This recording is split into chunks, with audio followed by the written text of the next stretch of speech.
Part of our connects, you'll remember that our theme this year is, I think very appropriately for this time, faithfulness amidst brokenness. And we began by talking about this theme by looking at the picture of heaven as painted by the Bible.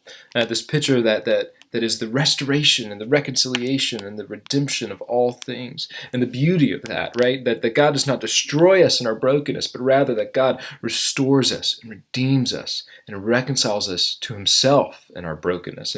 And the beauty of that picture that we see in Revelation, right, of the new Jerusalem coming down out of heaven to restore and redeem and reconcile the whole of the cosmos.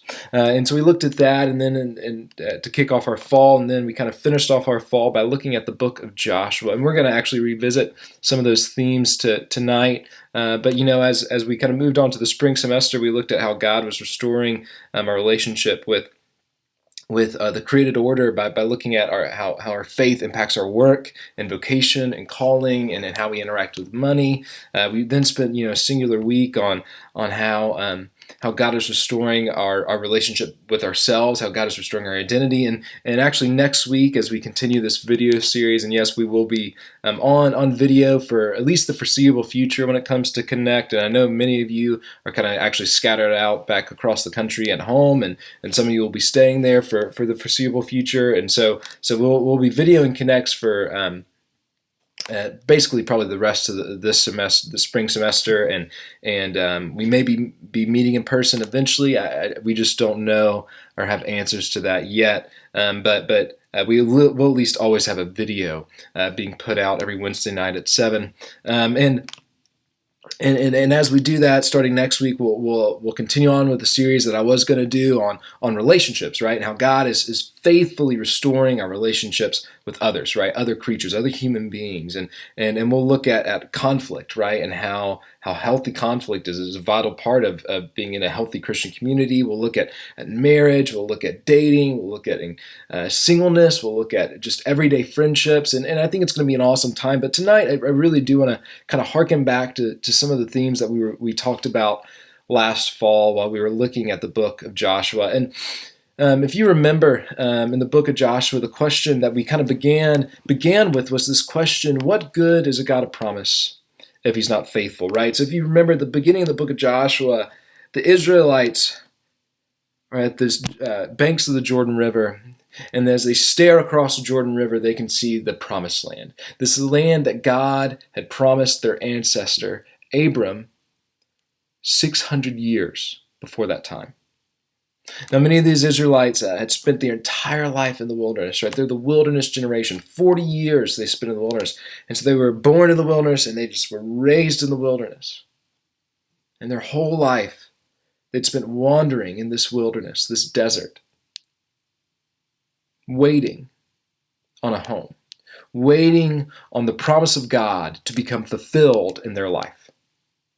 And so you can imagine this group of people who had spent the past 40 years, many of them, this is their whole life, sitting at the banks of the Jordan River, looking across to Canaan, the promised land. And you can imagine as they do this, they're asking themselves the question: what good is a God of promise? What good is a God of promise if he's not faithful? In other words, is God faithful? I think that's a question that many of us are probably asking right now. Weddings have been canceled. Internships have been upended. Your classes have been moved online. Some of you have had to move out of the dorms. Your life is at least confusing, and at worst, it seems really broken right now. And so you might be asking yourself, in this time of confusion and chaos and pain and insecurity, God has promised us these things. God has promised us life and life to the full. Jesus came and promised us these things. So what good is a God of promise if he's not faithful? Because it sure doesn't feel like life to the full right now. Well, I think the book of Joshua and actually the book of Genesis have a lot to say about that. If you remember the 600-year-old promise that the Israelites were remembering on the wrong side of the Jordan, it comes in Genesis 12, verses 1 through 7. Let's read that now. The Lord said to Abram, "Go from your country, your people, and your father's household to the land I will show you. I will make you into a great nation, and I will bless you. I will make your name great, and you will be a blessing. I will bless those who bless you, and whoever curses you I will curse, and all the peoples on the earth will be blessed through you." So Abram went as the Lord had told him. And Lot went with him. Abram was 75 years old when he set out from Haran. He took his wife Sarai, his nephew Lot, and all the possessions he had accumulated and the people he had acquired in Haran. And they set out for the land of Canaan, right? The promised land. And they arrived there. Abram traveled through this land as far as the site of the great tree of Moreh at Shechem. And at that time, the Canaanites were in the land, right? The Canaanites were in the land, this land that God had promised them. Verse 7, then the Lord appeared to Abram and said, this is so powerful, "To your offspring I will give this land." There's that promise. There's that promise that the Israelites who are on the wrong side of the Jordan, who had spent the past 40 years of their life wandering in the wilderness based on this 600-year-old promise. That's what they were remembering. To your offspring I will give this land.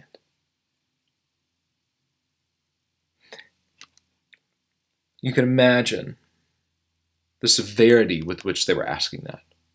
Their whole lives have been staked on this one claim, that the promises of God were more real than anything that they could sense with any of their five senses, their touch or sight or taste or smell or hear. You can imagine people telling them as they wandered in the wilderness, or them telling themselves that this isn't going to happen. You can imagine as they ate the same manna and quail over and over again that this sure wasn't the land of milk and honey. You can imagine as their feet trotted upon the ground that was hard in the desert, that it reminded them that this promise had not come to fruition, right? You can imagine how each of their senses told them that the promises of God had not come to fruition yet, that the promises of God were not fulfilled yet.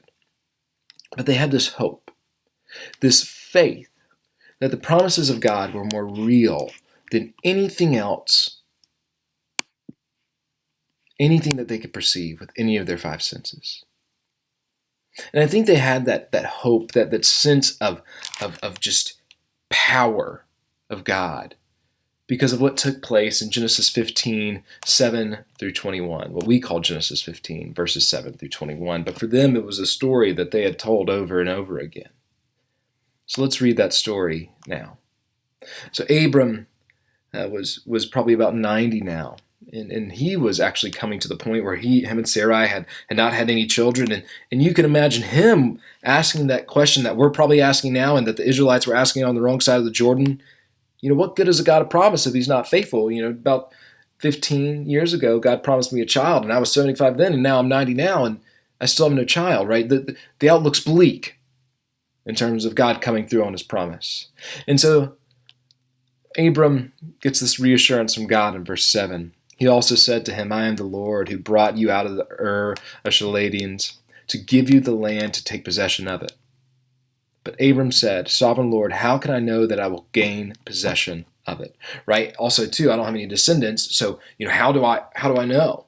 How do I know that they'll keep it after? It won't be in my name. In other words, Abraham's kind of asking the question, what good is a God of promise? What good is a God of promise if he's not faithful? So the Lord said to him, "Bring to me a heifer and a goat and a ram, each 3 years old, along with a dove and a pigeon." Abraham brought all these to him, cut them in two, and arranged the two halves opposite of each other, right, creating kind of a pathway. The birds, however, he did not cut in half. Then the birds of prey came down on the carcasses, but Abraham drove them away. Now, what's happening here?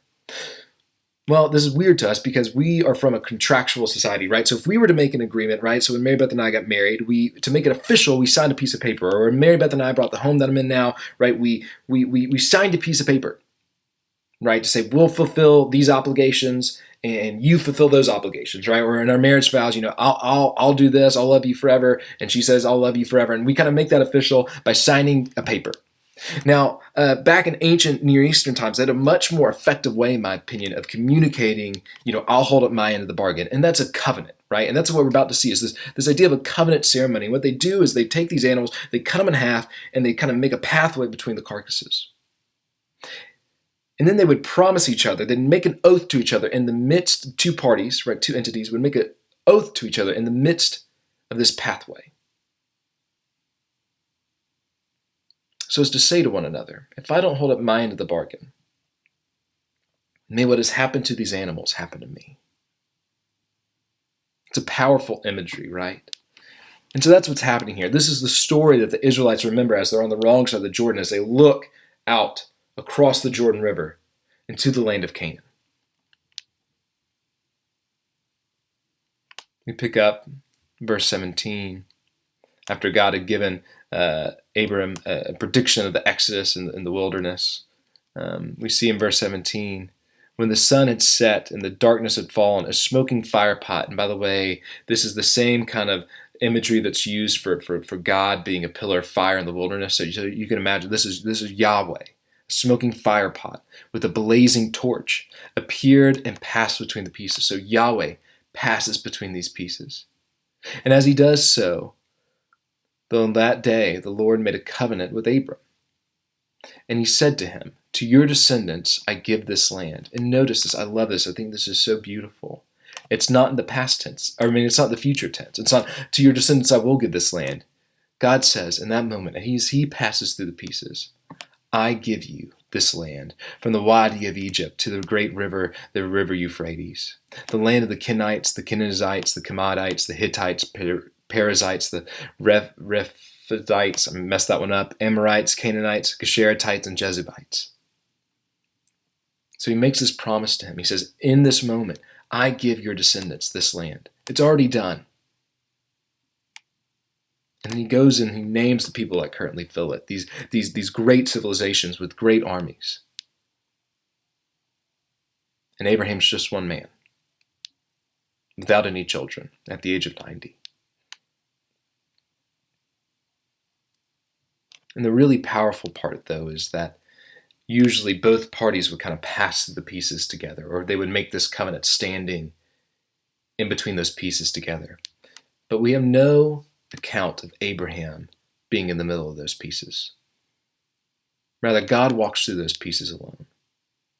So as if to say, I'll hold up not just my end of the bargain, but yours too.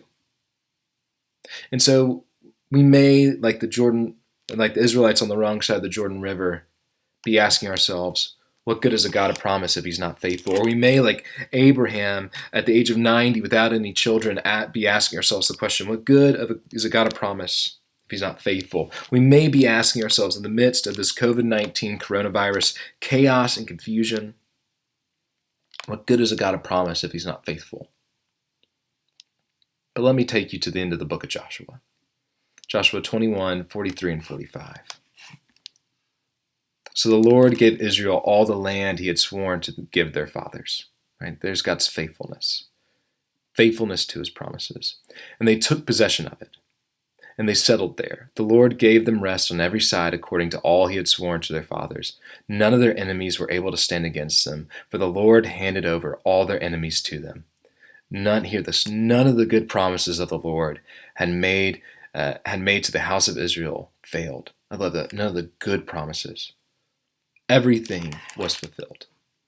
So in the midst of maybe your insecurity during this time, or in the midst of your anxiety, or in the midst of just the chaos of this world and the hurt of this world and the lament of this world and the groaning of creation for its redemption, in the midst of just all the pain and suffering and confusion, as we ask ourselves the question, is God faithful?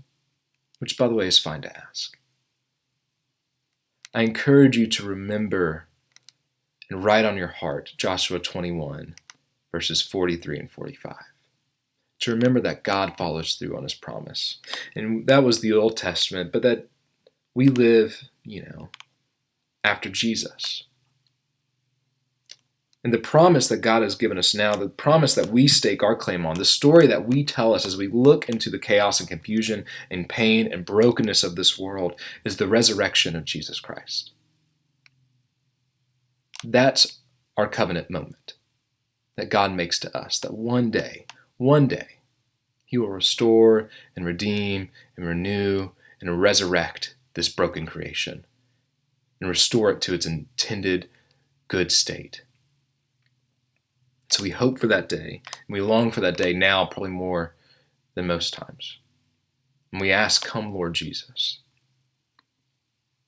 And so as you look out upon maybe some bleak prospects, as you look out upon your kind of just weird rest of your spring semester, as you look out upon your graduation that may be thwarted, as you look out upon getting kicked out of the dorms, as you look out, I don't want to put it as this negative thing. I mean, it's good stuff, but it's things that needed to be done, I guess. But as you look out upon just your wedding that had to be postponed, as you look out upon all these different things, remember that God is both good and great.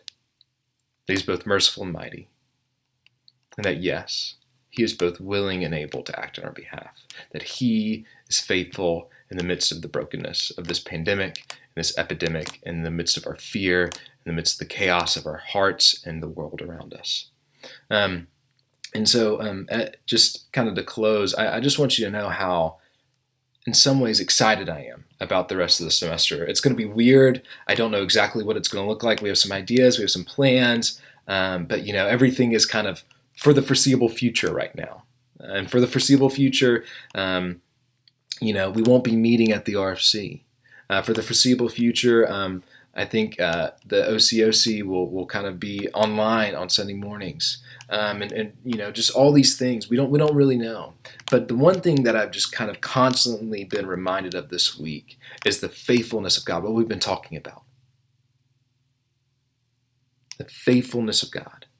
He's so evidently at work right now. He's so tangible and so palpable in everything that seems to be going on. And so I just pray that you're able to find rest in that this week and find some hope in that this week. I look forward to seeing some of you maybe in person at a distance, and maybe calling some of you on the phone and talking to you. We'll continue to communicate through our Remind text group and our Instagram feed and our Facebook feed. So I encourage you to look at those and look at those texts that you're getting. And just until then, until we see each other again fully, or until we, maybe get to see you individually, let me just say a prayer, and we'll at least see you on video next week. So let me pray now. God, we do praise you and thank you for who you are, because you are good and great. You are merciful and mighty. And Father, you have proven that you are willing and able to act on our behalf. And we trust in your faithfulness right now more than ever. Amidst just all the chaos, we just know that you are good, and you are providing for us, and that you are faithful to your promises. And so we cling to them, because we know they are more real than anything that we can perceive with our five senses.